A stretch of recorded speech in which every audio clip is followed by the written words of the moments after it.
In the summer of 1936, while the world teetered on the edge of another global war, a German archaeologist named Wilhelm König was working in Baghdad, then under British mandate. König wasn't searching for revolutionary discoveries. He was simply cataloguing artifacts at the Iraq Museum. But on one unremarkable day, König picked up a small clay jar that had been excavated from Kujut Rabu, a settlement southeast of Baghdad. The jar was about 5 inches tall, unremarkable at first glance. One of thousands of pottery fragments from the Parthian period, roughly 250 BCE to 250 CE. But this jar was different. Inside was a copper cylinder, and inside that cylinder was an iron rod. The rod was isolated from the copper by asphalt plugs at the top and bottom. König's trained eye immediately recognized something unusual. This wasn't just pottery.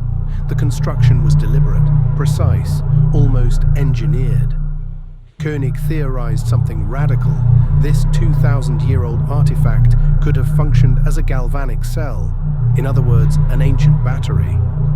If filled with an acidic solution like vinegar or wine, the chemical reaction between the copper and iron could generate an electrical current. His findings, published in 1938 in a German scientific journal, sent ripples through the archaeological community. Some dismissed it immediately, others were intrigued.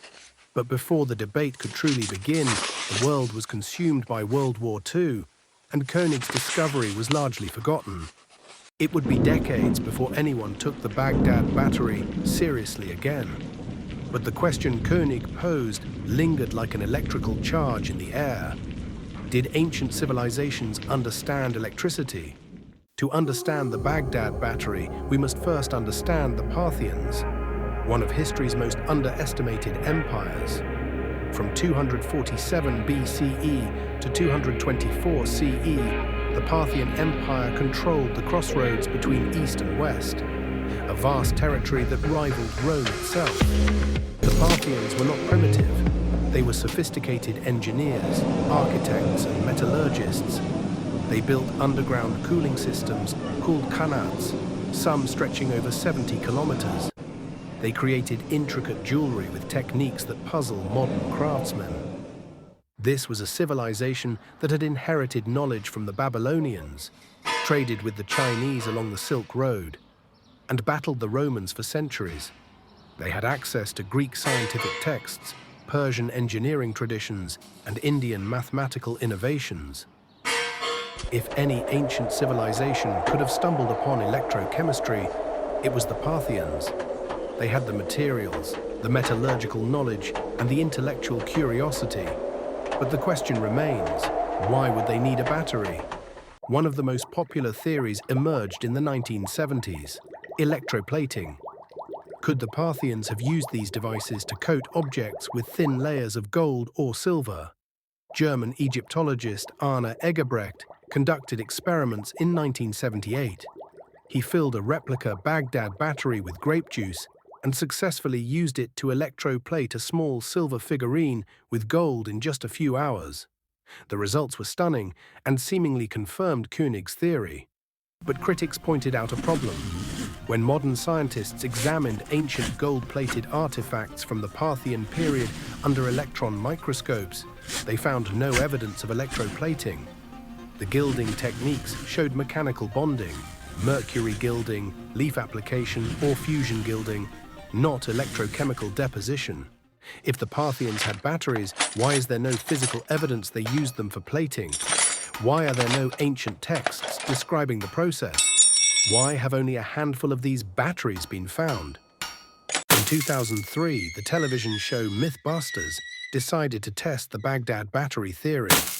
They constructed exact replicas using copper cylinders, iron rods, clay jars, and various acidic solutions including vinegar, lemon juice, and wine. The results? The replicas did produce electricity, about 0.5 to 1 volt. Connecting multiple jars in series increased the voltage proportionally. The devices worked, but the power output was minimal. To put this in perspective, a modern AA battery produces 1.5 volts. The Baghdad Battery produced less than that and far less current. You could feel a slight tingle if you touched both terminals, but you couldn't power anything substantial. The Mythbusters team concluded that while the device could theoretically function as a battery, its practical applications were severely limited. You might be able to electroplate very small objects over long periods, but that's about it. Dr. Paul Craddock, a metallurgist at the British Museum, examined the artifacts firsthand.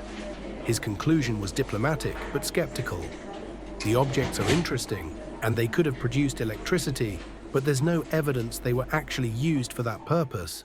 Other archaeologists pointed out that similar clay jars from the same period have been found throughout Mesopotamia, and they were clearly used for storing scrolls. The copper cylinders could have simply protected parchment from moisture and insects. The iron rod, perhaps just a rolling pin used by scribes. The asphalt, a common sealant. What König interpreted as an electrical device might have been nothing more than an ancient filing system. Dr. Elizabeth Stone, an expert on Mesopotamian archaeology, was even more direct. The Baghdad Battery is a case of archaeology being viewed through a 20th century lens. We see copper and iron and immediately think battery, because that's our frame of reference. But ancient peoples had different needs and different solutions. If not batteries, then what? The theories have multiplied over the decades, each more creative than the last. Some propose the jars were used in religious rituals, perhaps to create mystical tingling sensations that priests interpreted as divine energy. Imagine an ancient priest undergoing initiation. In a darkened temple, he places his hands on metal rods connected to these jars. A strange tingling sensation courses through his fingers. To someone with no concept of electricity, this would seem like magic, like touching the power of the gods themselves. Another theory suggests medical use. Ancient texts from Greece, Rome, and China describe using electric fish, torpedo rays, and electric eels to treat headaches, arthritis, and paralysis. The physician Scribonius Largus, in 46 CE, prescribed standing on an electric ray for gout. Could the Parthians have attempted to replicate this therapeutic electrical effect artificially? It's plausible, but again, there's no textual evidence linking these jars to medical practice. A more fringe theory proposes these were offerings to lightning gods. Many ancient cultures worshipped thunder and lightning: Zeus, Thor, Indra, Marduk. Perhaps the Parthians created miniature lightning in a jar as a symbolic religious offering. But perhaps the most compelling counter-argument is simply this: sometimes archaeologists get it wrong. The history of archaeology is littered with misidentifications. The Antikythera mechanism was initially thought to be a medieval astrolabe before X-ray imaging revealed its true complexity. Ancient objects are often corroded, incomplete, and removed from their original context. We're trying to solve a puzzle with half the pieces missing and no picture on the box. Then came 2003. The Iraq War began, and in the chaos that followed the fall of Saddam Hussein, the Iraq Museum was looted. Thousands of priceless artifacts were stolen or destroyed. Among the missing, several of the alleged Baghdad batteries. Dr. Donny George Ukana, director of the Iraq Museum, described the scene as heartbreaking. They took everything they could carry, our heritage, our history, stolen in a matter of hours. Some batteries were later recovered, but others remain missing to this day. The looting dealt a devastating blow to research. Artifacts that might have settled the debate were gone. New scientific techniques like DNA residue analysis, spectrometry, and isotope dating could have revealed what substances the jars originally contained, but many opportunities were lost forever. Dr. Michael Seymour, an Iraqi heritage specialist at the British Museum, reflected, "The Baghdad Battery debate became almost impossible to resolve after 2003. The physical evidence we needed was scattered, damaged, or destroyed. We're left arguing over photographs and old excavation notes." Adding to the controversy, König's original excavation notes are incomplete. He didn't conduct a formal archaeological dig. He found the artifacts among collections from previous excavations. The stratigraphic context, the precise location, the associated artifacts. All this information is vague or missing. Without context, archaeology becomes speculation. We don't know what else was found near these jars, what buildings they came from, or what other objects they were associated with. It's like trying to understand a sentence with half the words missing. The scientific community remains divided. A 2012 survey of archaeologists found that approximately 70% believed the jars were not batteries, 15% believe they might have been, and 15% remain undecided. The controversy, nearly 90 years after König's discovery, continues to generate debate. The Baghdad Battery controversy touches on something deeper than one artifact. It forces us to confront our assumptions about ancient peoples and their capabilities.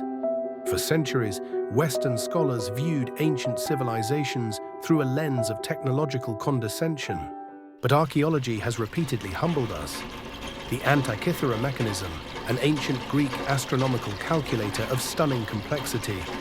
Roman concrete that still outperforms modern formulations. Ancient Damascus steel with properties we can't fully replicate. The Baghdad Battery fits into this pattern of underestimating ancient innovation. But there's a difference. While we have proof that the Greeks built the Antikythera mechanism, we have no proof the Parthians intentionally created batteries. Dr. Sarah Parkak, a space archaeologist and TED Prize winner, offers this perspective. The question isn't whether ancient peoples were smart enough to create batteries. Of course they were. The question is whether they did, and whether we can prove it with evidence rather than wishful thinking. Electricity is so fundamental to modern life that we struggle to imagine civilization without it.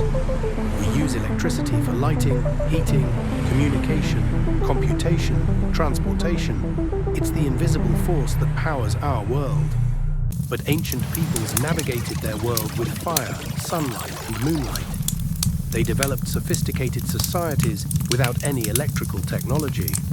Perhaps we project our dependence on electricity onto them, seeing batteries where none exist because we can't imagine life without electrical power. Or perhaps, and this is the tantalizing possibility that keeps the debate alive, perhaps König was right. Perhaps the Parthians did discover electrochemistry, used it for purposes we can only guess at, and this knowledge was lost when their empire fell to the Sasanians in 224 CE. History is filled with lost technologies. Greek fire, Damascus steel, Roman concrete formulations, techniques that took centuries to rediscover, or that remain mysterious today. Could the Baghdad Battery be another example of knowledge lost to time? The honest answer is, we don't know. And that uncertainty is what makes archaeology both frustrating and fascinating. We're detectives investigating crimes committed millennia ago, with fragmentary evidence and no witnesses to interview. So what is the Baghdad Battery? Is it proof of ancient electrical experimentation, a scroll holder, a ritual object, or something else entirely? Nearly 90 years after Wilhelm König first proposed his theory, we still don't have a definitive answer. What we do know is this: the artifact exists. It could function as a battery. But functioning and intending are different things. A clay pot can hold water, but that doesn't mean every clay pot was designed as a vessel. Future technologies might reveal the truth. Advances in materials analysis could detect microscopic traces of what the jars originally contained. New archaeological discoveries in Iraq, if the region ever stabilizes, might provide the context König's findings lacked. Or perhaps the answer is simpler. Perhaps we're overthinking it. Perhaps König saw a battery because he lived in an age of batteries, and the Parthians who made these jars would be baffled by our interpretation. The Baghdad Battery reminds us that the past is not a fixed, knowable thing. It's a puzzle we're constantly solving and resolving as new evidence emerges and old assumptions crumble. Every artifact is a message across time, but sometimes the message is unclear, corrupted by centuries of burial and the biases of those who dig it up. Was electricity older than we think? The Baghdad Battery can't answer that question with certainty, but it asks us something more important. What else might we be missing? What other assumptions about the ancient world might be wrong? What wonders lie buried beneath the sand, waiting for an archaeologist curious enough to see beyond the obvious? The Baghdad Battery remains what it has always been, a small clay jar holding a copper cylinder and an iron rod. But it also holds something else, a question mark, a possibility, a reminder that history is never as simple as we'd like it to be. And sometimes the most honest answer science can offer is, we don't know yet, but we're still looking.